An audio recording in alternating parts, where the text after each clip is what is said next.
Hello students, आप लोग को real science by Ajit sir के चैनल में स्वागत है। आप लोग को बता दें कि हम लोग पढ़ रहे थे इलेक्ट्रोस्टैटिक्स, और इलेक्ट्रोस्टैटिक्स में पिछली वीडियो में हम लोग पढ़े थे कि आवेशों का गुण। क्या पढ़ रहे थे? आवेशों का गुण। देखिएगा, पढ़ रहे थे आवेशों का गुण जो होता है, आवेशों का गुण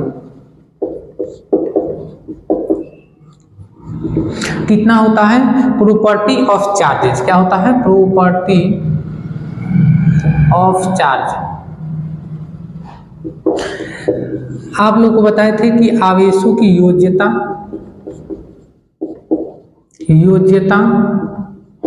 जो हम लोग कल पढ़ चुके थे। क्या पढ़े थे? इसको कहते हैं एडिटिव ऑफ चार्जेज। दूसरा होता है आवेशों का संरक्षण, conservation of charges.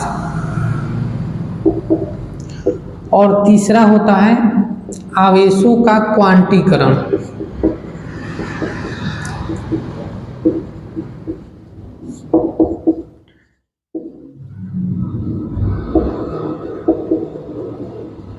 Quantisation of charge. यानी हम लोग कल के वीडियो में जिक्र किए थे कि आवेशों का गुण जो होता है, पहला आवेशों की योज्यता, दूसरा आवेशों का संरक्षण, और तीसरा आवेशों का क्वांटीकरण, जिसमें हम लोग पहला पढ़ चुके थे कल आवेशों का योज्यता। देखिएगा, थोड़ा सा रिपीट करते हैं ताकि आप लोग जो पढ़े हैं थोड़ा सा याद हो जाए। आवेशों की योज्यता क्या होता है? अगर किसी भी निकाय पर n आवेश हो और क्रमशः दिया हो कि Q1 Q2 Q3 dot dot dot Qn तक दिया हो, तो जितना आवेश दिया होगा तो टोटल आवेश को हम लोग क्या करेंगे? टोटल आवेश को हम लोग जोड़ देंगे। वही आवेशों की क्या कहलाता है? योज्यता कहलाता है। आज हम लोग पढ़ेंगे आवेशों का संरक्षण। क्या पढ़ेंगे? आवेशों का संरक्षण, कंजर्वेशन ऑफ चार्ज। ठीक है, तो आप लोग लिख लीजिए आवेशों का संरक्षण। दूसरा जो है आवेशों का संरक्षण। देखिएगा, आप लोग बचपन से पढ़ते आ रहे हैं, क्लास 9th से ही पढ़ते आ रहे हैं कि आवेशों का संरक्षण क्या है। देखिएगा, आवेशों का संरक्षण यह कहता है कि आवेश को न तो हम लोग उत्पन्न कर सकते हैं और न ही नष्ट कर सकते हैं। अर्थात कहने का मतलब आवेश को एक रूप से दूसरे रूप में रूपांतरित कर सकते हैं। समझ रहे हैं ना? फिर से, आवेश को न तो उत्पन्न कर सकते हैं न तो नष्ट कर सकते हैं। आवेश को एक रूप से दूसरे रूप में हम लोग ट्रांसफर कर सकते हैं, स्थानांतरित कर सकते हैं, बदल सकते हैं। अर्थात कहने का एक ही वो इसका मकसद है कि आवेश हमेशा संरक्षित रहता है।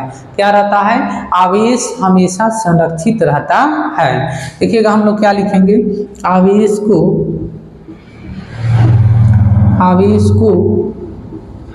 न तो उत्पन्न कर सकते हैं और न ही नष्ट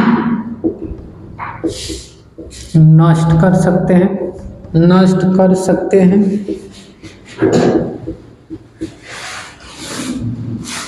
आवेश को न तो उत्पन्न कर सकते हैं और न ही नष्ट कर सकते हैं।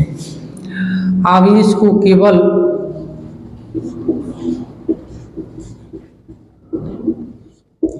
एक रूप से दूसरे रूप में स्थानांतरित कर सकते हैं।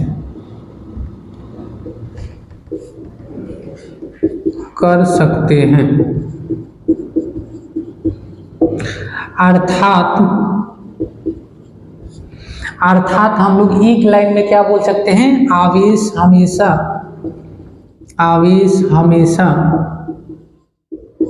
संरक्षित रहता है। क्या रहता है? संरक्षित रहता है। आवेश हमेशा संरक्षित रहता है। अर्थात आवेश हमेशा क्या रहेगा, संरक्षित रहता है। देखिएगा आवेश को न तो हम लोग उत्पन्न कर सकते हैं न तो नष्ट कर सकते हैं, आवेश को एक रूप से दूसरे रूप में बदल सकते हैं, अर्थात ये इम्पोर्टेंट है, ऑब्जेक्टिव में आता है।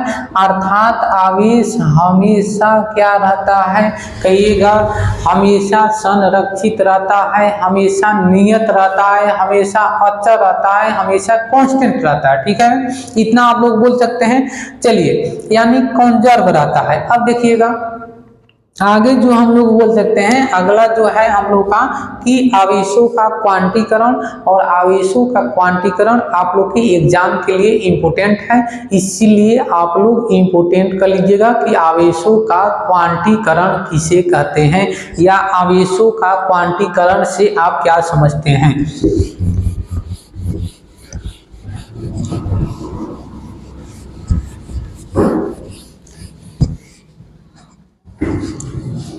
तीसरा डालिएगा, मन करो ऊपर से। देखिएगा अगला हम लोग को 3 नंबर में पढ़ना है आवेशों का क्वांटीकरण। आवेशों का क्वांटीकरण, क्वांटीकरण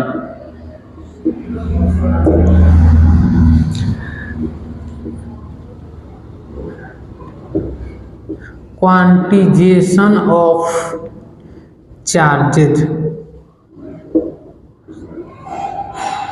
देखिएगा आवेशों का क्वांटिजेशन क्या होता है, आवेशों का क्वांटीकरण क्या होता है कि आप लोग जानते हैं Q बराबर एक फार्मूला पहले होंगे प्लस माइनस एन ही होता है, Q बराबर एन ही, जहां पर Q आवेश हो जाएगा,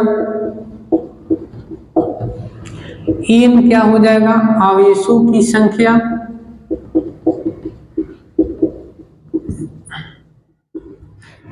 ई हो जाएगा इलेक्ट्रॉन आवेश में,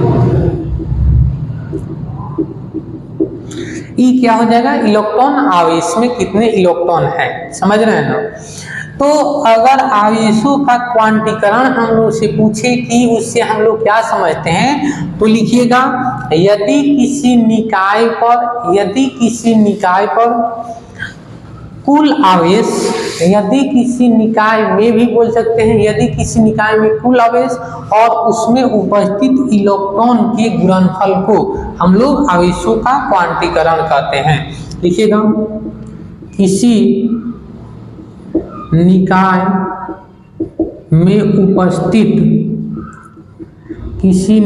में उपस्थित कुल आवेश और उसमें इलेक्ट्रॉनों के गुणनफल को आवेशों का क्वांटीकरण कहते हैं या कहलाता है,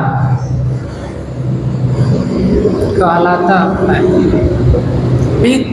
तो हेडिंग में आप लोग लिख लीजिएगा आवेशों का क्वांटीकरण और किसी भी निकाय में उपस्थित जो आवेश होगा वो, और आवेशों का जो संख्या होगा, और देखिएगा इसमें ई जो इलेक्ट्रॉन होगा, ये दोनों के गुणनफल को हम लोग क्या कह देंगे, दोनों के गुणनफल को हम लोग कह देंगे क्या, आवेशों का क्वांटीकरण। क्या कह देंगे, आवेशों का क्वांटीकरण कह देंगे। तो आप लोग लिख लीजिए यहाँ। देखिएगा इसके न्यूमेरिकल हम अलग से वीडियो एक बनाएंगे, न्यूमेरिकल जैसे ही चैप्टर समाप्त होगा और जितना आप लोग फार्मूला इसमें होगा, टोटल फार्मूला बताया जाएगा, थ्योरी बताया जाएगा, और इसके जितना न्यूमेरिकल बनता है टोटल न्यूमेरिकल कराया जाएगा। लेकिन न्यूमेरिकल के लिए एक अलग वीडियो बनेगा, कि जैसे ही चैप्टर समाप्त होता है उसके बाद इस चैप्टर का टोटल जो है फार्मूला पर हम न्यूमेरिकल कराएंगे, ठीक है। यानी चैप्टर समाप्त होने की तुरंत बाद न्यूमेरिकल का क्लास चलेगा, ठीक है। तो घबराइए नहीं, टोटल चीज पढ़ाई यहाँ पर होगा इस चैनल पर, और आप लोग जानते हैं इस चैनल का नाम है real science by Ajit sir, ठीक।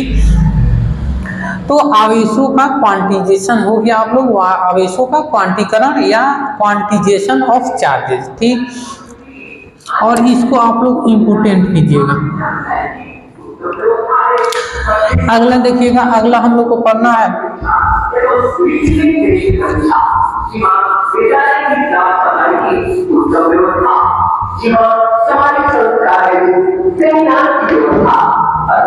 देखिएगा, अगला हम लोग को पढ़ना है चालक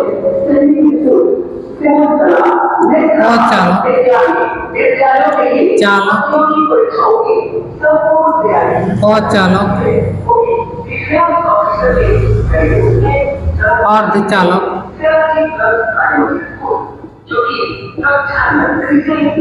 और अतिचालक।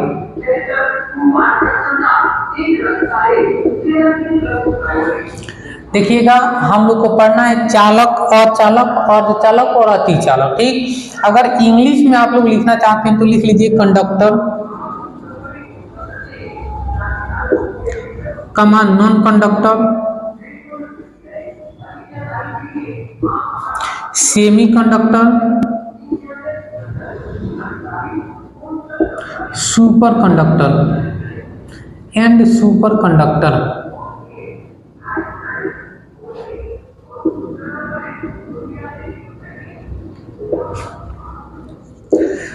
चालक, अचालक, अर्धचालक, अतिचालक। देखिएगा, सबसे पहले आप लोग लिखिएगा चालक। क्या लिखना है? चालक लिखना है। तो 1 नंबर लिखिएगा चालक, जिसको हम लोग कहते हैं कंडक्टर। क्या कहते हैं? कंडक्टर, चालक। देखिएगा, वैसा आप लोग तो जानते ही हैं, 8 और उसके बाद 9th 10th में भी पढ़े होंगे। वैसा पदार्थ जिनसे आवेश एक स्थान से दूसरे स्थान तक गमन कर सकता है, उसे चालक कहते हैं। जो आवेश होगा एक स्थान से दूसरे स्थान तक चला जाएगा, वैसा पदार्थ लेंगे जिससे आवेश एक स्थान से दूसरे स्थान तक गमन कर सकता है, उसको हम लोग कहेंगे चालक। एग्जाम्पल आप लोग जानते हैं, उदाहरण लिख सकते हैं। उदाहरण में क्या लिख सकते हैं? तांबा, सोना, सोना नहीं लिखिए, देखिएगा तांबा हो गया। एल्युमिनियम लिख सकते हैं, एल्युमिनियम, लोहा, प्लेटिनम,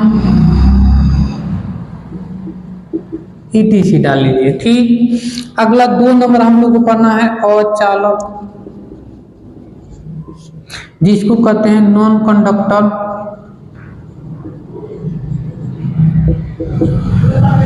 लिखिएगा वैसा पदार्थ जिनसे आवेश एक स्थान से दूसरे स्थान तक गमन नहीं कर सकता है, उसे अचालक कहते हैं।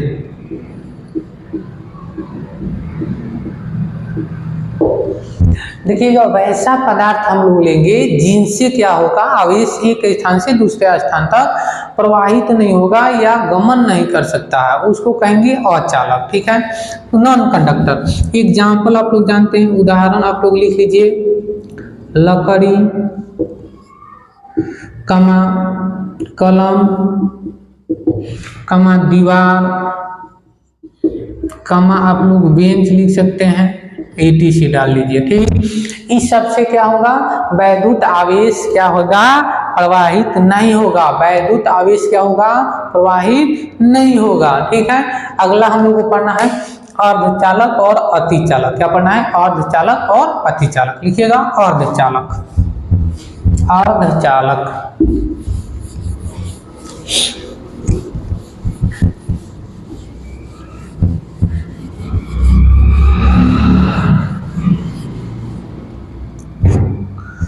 तीसरा हम लोग को पढ़ना है अर्धचालक। अर्धचालक जिसको इंग्लिश में कहते हैं सेमी कंडक्टर। देखिएगा सेमी कंडक्टर क्या होता है कि वैसा पदार्थ जो होता है जिसकी चालकता चालक और अचालक के बीच होता है, समझ रहे हैं ना, कि जिसका कंडक्टिविटी जो होता है कंडक्टर और नॉन कंडक्टर के बीच होता है, उसको हम लोग कहेंगे अर्धचालक। क्या कहेंगे? अर्धचालक। इसका एग्जाम्पल हो जाएगा जर्मेनियम, सिलिकॉन, आर्सेनिक, विस्मय, एंटीमनी, इटिस। टोटल क्या हो जाएगा कहिएगा आप लोग? अर्धचालक हो जाएगा। लिखिएगा वैसा पदार्थ जिसकी चालकता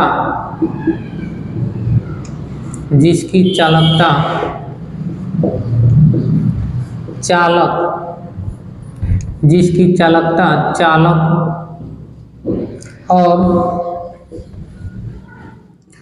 अचालक के बीच होता है,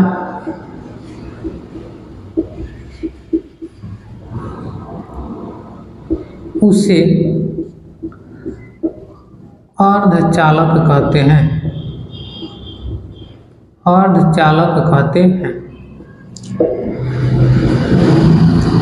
एग्जाम्पल लिखिएगा। एग्जाम्पल हो जाएगा जर्मेनियम, सिलिकॉन, आर्सेनिक,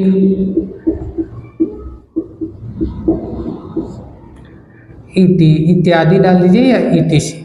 ठीक, ये टोटल क्या हो जाएगा? अर्धचालक। देखिएगा यहाँ से क्वेश्चन ऑब्जेक्टिव में आता है कि अर्धचालकों के तापमान बढ़ाएंगे, अर्धचालकों का तापमान बढ़ाएंगे तो इनका जो होता है प्रतिरोध क्या होगा? घटेगा कि बढ़ेगा? कि बताइए, अपरिवर्तित रहेगा, कहिएगा घट जाता है। क्या होता है? घट जाता है। तो नोट में लिखिएगा अर्धचालकों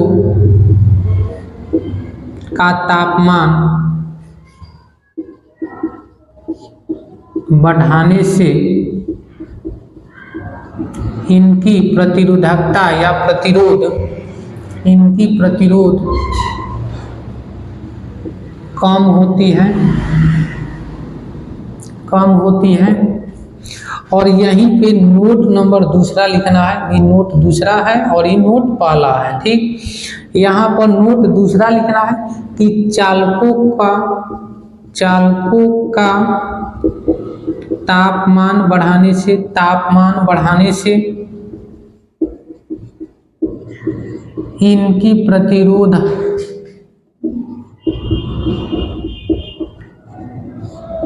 अधिक होती है।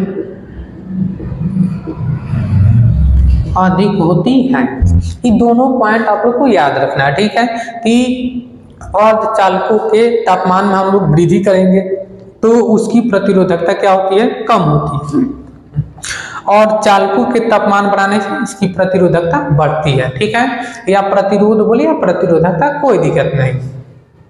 अगला हम लोग को पढ़ना है अतिचालक, जिसको इंग्लिश में हम लोग क्या कहते हैं? इंग्लिश में सुपर कंडक्टर कहते हैं। क्या कहते हैं? Super conductor. इंग्लिश में क्या कहते हैं? Super conductor. तो लिखिएगा अतिचालक, हेडिंग डालिएगा अतिचालक।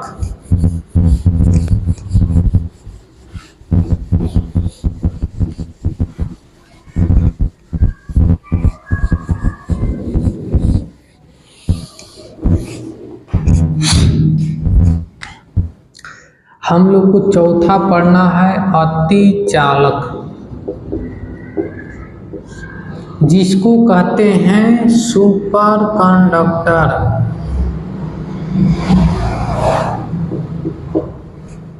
देखिएगा अतिचालक क्या होता है? आप लोग अतिचालक में बहुत लड़का कंफ्यूज होता है। आप लोग को आज जो है कंफ्यूज हमेशा के लिए दूर हो जाएगा। अतिचालक जो होता है, आप लोग देखिए यहाँ से कोई भी एक हम लोग चालक पदार्थ ले लेते हैं। कोई भी चालक पदार्थ, मानिए ये चालक पदार्थ है। क्या है? चालक पदार्थ है।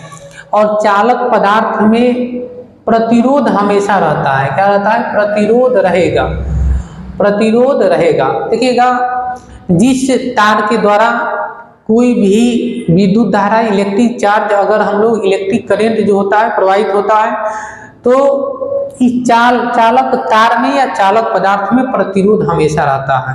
और इस प्रतिरोध का काम है कि जो इलेक्ट्रिक करंट प्रवाहित होगा, फ्लो होगा इलेक्ट्रिक करंट, उसका क्या करता है? ये अवरोध करेगा, उसका विरोध करेगा, यानी उसको अपने से होकर जाने नहीं देता है। उसको क्या करेगा? अपने से होकर जाने नहीं देता है। यानी प्रतिरोध विद्युत धारा का या आवेश का क्या करेगा?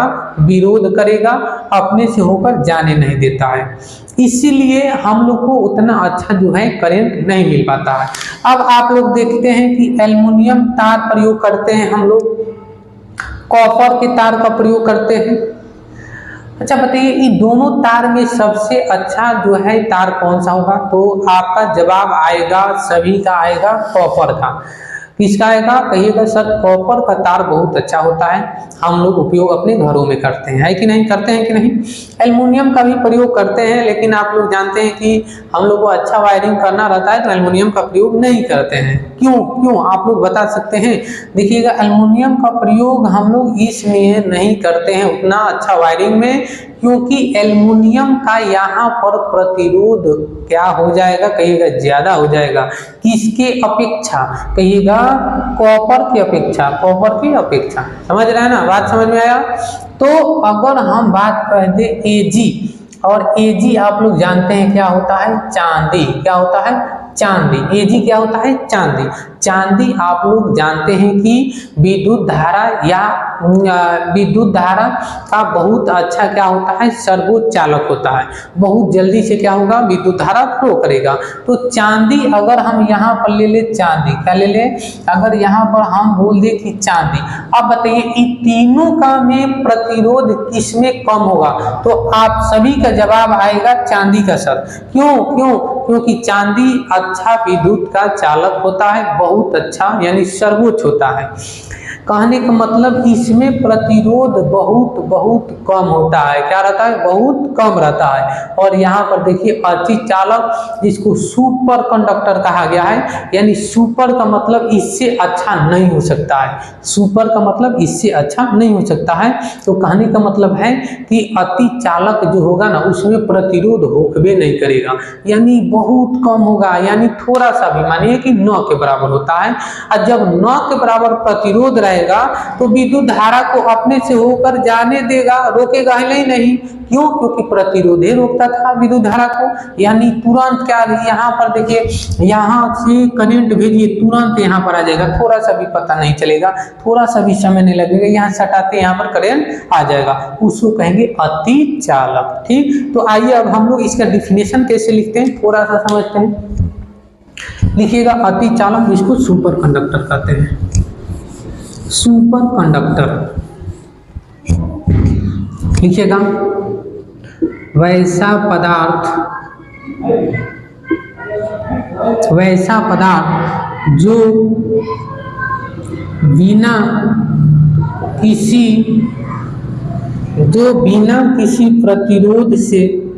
प्रतिरोध के लिखिएगा, बिना किसी प्रतिरोध के अपने से विद्युत धारा प्रवाहित करता है, विद्युत धारा प्रवाहित करता है उसे, या अर्थात इसमें जोड़ सकते हैं, अर्थात बहुत तेजी से विद्युत धारा प्रवाहित करता है।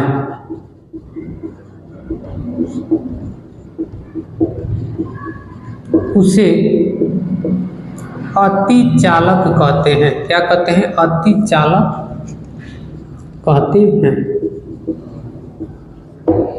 अच्छा, एग्जाम्पल कोई बोले तो कहिएगा चांदी हो जाएगा। क्या हो जाएगा? चांदी।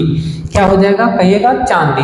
सुपर कंडक्टर में कह दीजिएगा चांदी हो जाएगा। इसमें प्रतिरोध 9 के बराबर होता है, यानी होकवे नहीं करता है, बहुत अच्छा क्या होता है, विद्युत का चालन करता है, सर्वोच्चालन होता है। तो आप लोग समझ गए कि चालक, अचालक, उसके बाद अचालक को ही कुचालक कहते हैं, ठीक। अचालक, अर्धचालक और अतिचालक में अंतर टोटल आप लोग समझ गए, ठीक।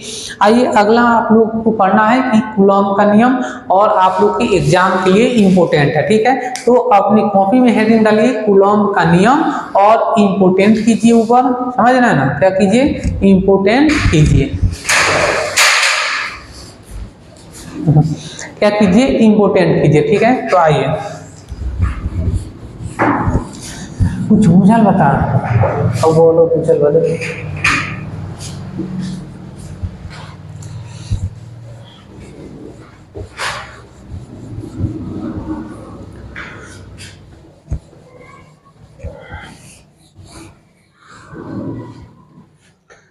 हेडिंग डालिए कूलॉम का नियम।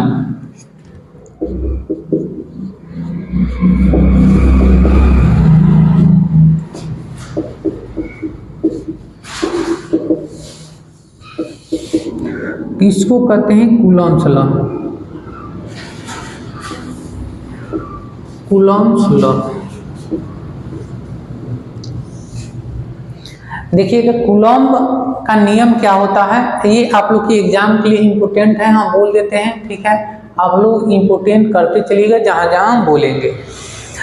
एक वैज्ञानिक कूलॉम अपने ही नियम दिए, और कूलॉम जो है वैज्ञानिक अपने नाम पर ही कूलॉम का नियम दे दिए, ठीक। तो उनका नाम था कूलॉम। कूलॉम ने आवेश से संबंधित एक नियम दिए थे, ठीक है, आवेश से संबंधित एक नियम दिए थे, और इसी के कथन पर जो है कूलॉम का नियम हो गया। तो वो कथन क्या है, वही कथन को हम लोग को यहाँ पढ़ना है, ठीक है। तो आइए देखिएगा, सबसे पहला लिखना है कि आवेश से संबंधित, आवेश से संबंधित कूलॉम ने एक नियम दिया, जिसे कूलॉम का नियम कहते हैं, कूलॉम का नियम कहते हैं। आवेश से संबंधित कूलॉम ने एक नियम दिया जिसे कूलॉम का नियम कहते हैं, और इस नियम के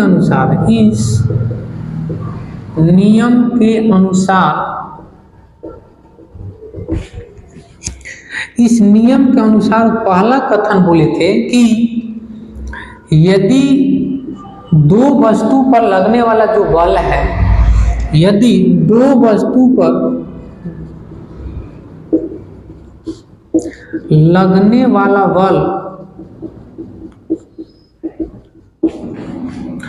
उन दोनों वस्तु पर उत्पन्न आवेश, यानी दो वस्तु है तो उस पर दो आवेश होगा, ठीक।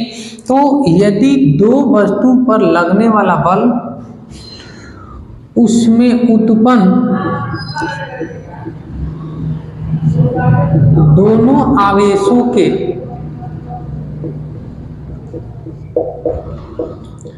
गुणनफल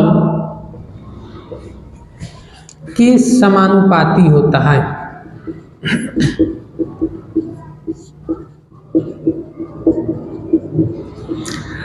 कि जो उन दोनों वस्तु पर जो बल लगेगा, उन दोनों वस्तु पर जो बल लगेगा उस पर उत्पन्न दोनों आवेश होगा उनके गुणनफल के समानुपाती होता है। देखिएगा कहने का मतलब जो है F समानुपाती Q1 और Q2 है, F समानुपाती Q1 Q2 है, F समानुपाती क्या है, Q1 Q2 है। दूसरा कथन बोले थे कि जो बल होगा, यानी उन पर लगने वाला बल उनके दूरी के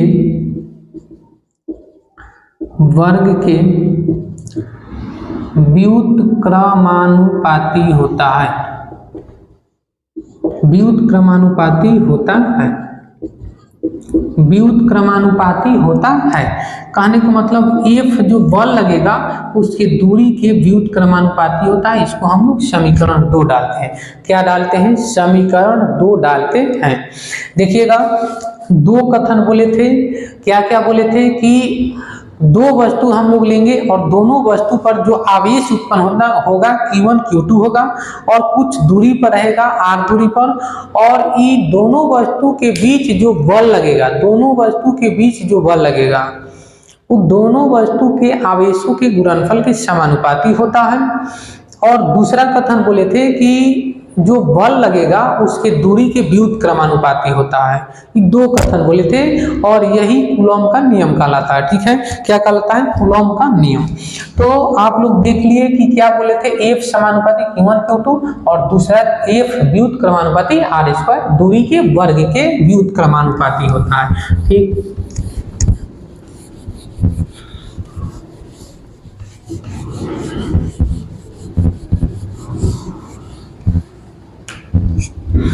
यहाँ पर देखिएगा आप लोग कि यहाँ पर दो वस्तु लिए थे।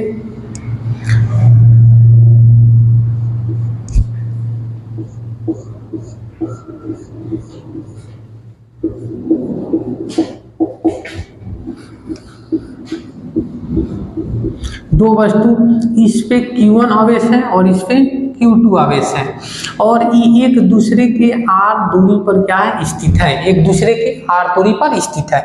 तो ये दोनों वस्तु के बीच जो बल लगेगा, दोनों वस्तु के बीच जो बल लगेगा, इनके आवेशों की गुणनफल, गुणनफल का मतलब दोनों आवेश को गुणा करेंगे के समानुपाती, और इसके दूरी जो है r इसके व्युत्क्रमानुपाती होता है। तो पहला जो समीकरण F समानुपाती क्या बोले थे? यहाँ पर देखिएगा, F समानुपाती क्या बोले थे? यहाँ से शुरू करते हैं, यहीं पे स्टार्ट करते हैं। F समानुपाती होता है Q1 Q2 समीकरण 1 और F व्युत्क्रमानुपाती 1/r², समीकरण 2। आप लोग लिखिएगा कि समीकरण 1 और 2 से, समीकरण 1 और 2 से क्या लिखिएगा?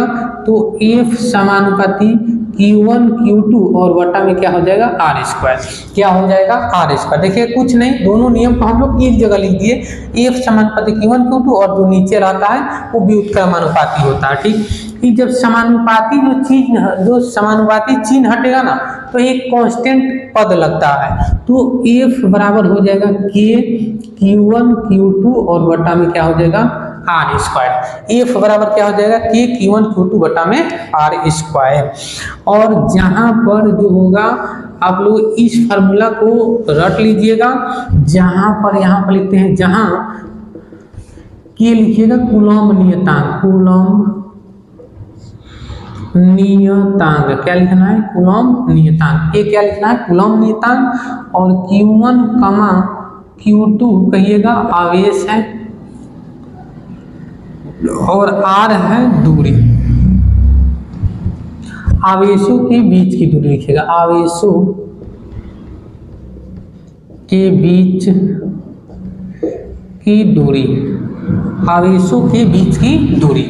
और F क्या है? कहिएगा कूलॉम फोर्स है। ठीक, अब देखिएगा इतना तो आप लोग समझ गए, लेकिन अगर माध्यम दिया हो, इसमें कुछ भी नहीं दिया है, तो हम लोग देखें कि कूलॉम का नियम जो फार्मूला होता है कूलॉम का, F बराबर K Q1 Q2 बटा r²। लेकिन यदि माध्यम दे दे तो नोट में लिखना है, यहाँ पर नोट में, यदि माध्यम दिया हो, यदि माध्यम दिया हो अर्थात निर्वात या हवा, तो एक फार्मूला होता है F बराबर 1/4 पाई E0 Q1 Q2 और वटा में क्या हो जाएगा? r²।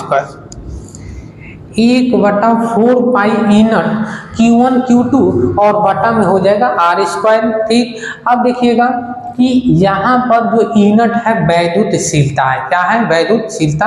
ये आगे हम पढ़ाएंगे तो उसमें टोटल इसके बाद नेक्स्ट वीडियो में जो होगा तो निकल जाएगा। ठीक है, अभी तो देखिएगा इसी को डिफाइन करेंगे तो बहुत समय लग जाएगा। ठीक है, अब देखिएगा कि यहाँ पर इसका मान 1/4 पाई यूनिट का जो मान होता है ना 9 × 10⁹ होता है। ठीक है, इतना आप लोग लिख लीजिए।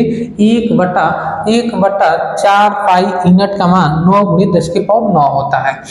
अब देखिएगा आप लोग जानते हैं कि यदि सदिश के रूप में देगा, यहाँ ई मिटा देते हैं, यहाँ ई वाला मिटा देते हैं, हम लोग ई वाला मिटा देते हैं। देखिएगा अगला जो होगा कि बोलेगा कि सदिश रूप, कूलॉम का सदिश रूप, कूलॉम का सदिश रूप, सदिश रूप तो क्या हो जाएगा? कहिएगा F बराबर 1/4 पाई यूनिट, F बराबर 1/4 पाई यूनिट Q1 Q2 और बटा में क्या हो जाएगा R², लेकिन यहाँ पर R कैप हो जाता है। इसको क्या कहते हैं? R कैप कहते हैं। क्या कहते हैं? तो R कैप कहते हैं। तो ये भी आप लोग को याद रखना है कि अगर सदिश रूप या वेक्टर फॉर्म पूछे, क्या कहिएगा? वेक्टर फॉर्म पूछे, वेक्टर फॉर्म पूछे तो ये वाला फॉर्मूला A बराबर 1/4 पाई यूनिट Q1 Q2 बटा R² होता है। कोई दिक्कत? अब देखिएगा कि यहाँ पर अगर K का A सही मात्रक पूछे या बीमा पूछे तो क्या होगा? एक बार आप लोग देखिएगा ध्यान से और उसको इम्पोर्टेंट कीजिएगा।